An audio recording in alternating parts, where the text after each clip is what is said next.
Hey guys, just listening to Fofop with James Clement from the Weekly Planet.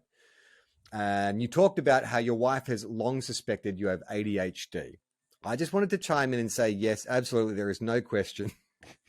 And own it. You should be thankful that you did. To quote yourself from earlier in the episode, listen to your wife.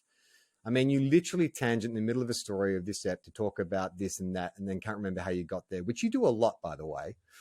I've actually thought this many times while listening to your stories, which are always great, by the way.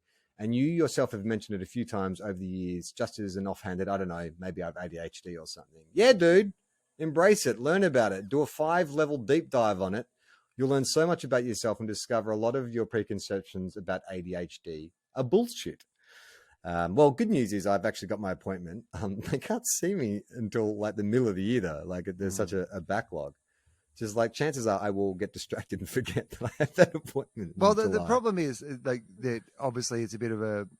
I mean, ADHD has been around forever, but there is some evidence to suggest that like our reliance on technology and the way that it affects our brains is leading to people being able to, you know, like that it might be a contributing factor. So you suddenly have this time and period in our world and our knowledge around ADHD, but also all these triggers that might have led to people like being more susceptible to their brain being wired like that. So I think that, and then there's this, I mean, there's the other thing, which is that some people, there are allegations that some people bang on the fact that they have ADHD so they can get some speed from their doctor, basically, right?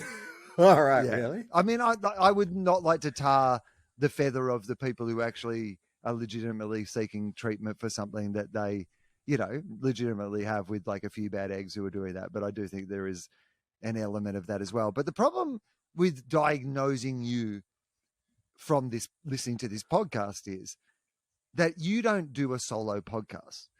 Like, you know, the idea of like, you don't distract yourself. Quite often I'm the person who distracts you. Like I find something like maybe you need to take me to the appointment with the doctor and they can do like a test where you're in the room and how your brain operates and then try to do the same thing where I come into the room and start interrupting you and making you think of something else. They need to do a control assessment with just me and then they bring you in. And then they bring in like, I don't know, like an iPad or something and see what is more distracting to me. What is ruining my focus more. No, you're fine on the iPad. You're actually pretty good. Like you stay there for ages. It's this fucker who's ruining you. Duncan continues, please understand, this is not a diss. I hope it doesn't come across as rude as insulting. It doesn't. I myself have discovered over the last few years that I have ADHD, that I'm also autistic.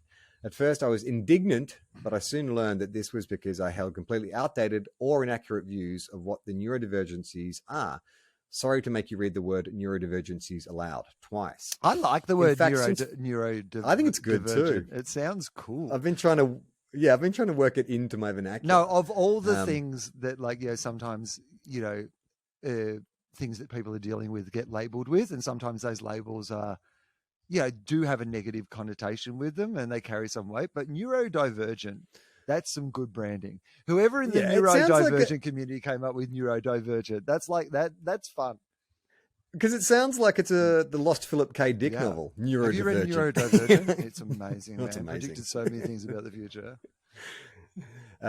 In fact, since finding this out and learning more about them, I've also learned so much more about myself, my behavior, my habits. I've gained a retrospective understanding of so many awkward moments, like maybe potentially thinking that a woman having a very banal conversation with you is actually trying to dupe you into thinking she's got an imaginary sister. She invented a sister. Yeah, I mean, that does feel pretty... Like, maybe you should clip this bit out and take it to the doctor. Maybe send it before you get to the appointment. Just a little... Yeah, little so I'll save you $400.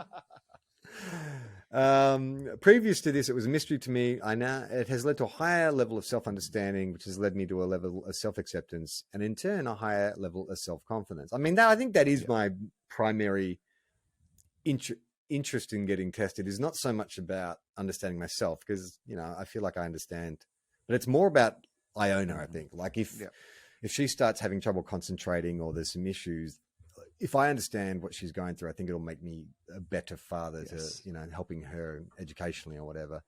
I've learned my brain works differently to the neurotypical norm. I mean, that's good. That's the follow-up to Philip K. Dick's Neurodivergent, Neurotypical. That was actually my children's book, Neurotypical Norm. Yeah. Yeah. And that's not a bad thing. Understanding these differences means I can put things into place to help me account for them. It also means that I can explore them. Yes. For example, so I'm terrible at time management and I can hyper focus for hours on something that interests me, whereas something that doesn't will be walked past for months if I'm not careful. But I can use that to my advantage by becoming an expert in a subject or skill, which can be dug out later when it's useful. Besides which, it's fun. I mean, I agree with that part, but mine all tend to be things like Five, you know, or Top Gun Maverick. Like my focus tends to become on shit which is absolutely useless in any other form but this podcast. Would you ever like go on a show like Hard Quiz or any of those quiz shows where you need like a specialist topic? Like, do you think you know enough about Five after you researching Five that you could go on like Hard Quiz and answer questions about Five? No, because I think that like if they were asking me basic info, like where was Richie born, or what year was, where was Sean Hale from, or what's Richie's favorite football team, I don't think I could answer any of that shit. But if they ask you questions, but if you ask me specifically about what happened to Jay, yeah, like what's the deal with Jay? I can tell you everything about the events leading up to their formation and their breaking up, but not about the individual members. Okay. So I could tell you the order of the, I couldn't even tell you all the track listings. I know like 5 songs. That's not what interests me. No, it is amazing though, because but I have a bit of that as well.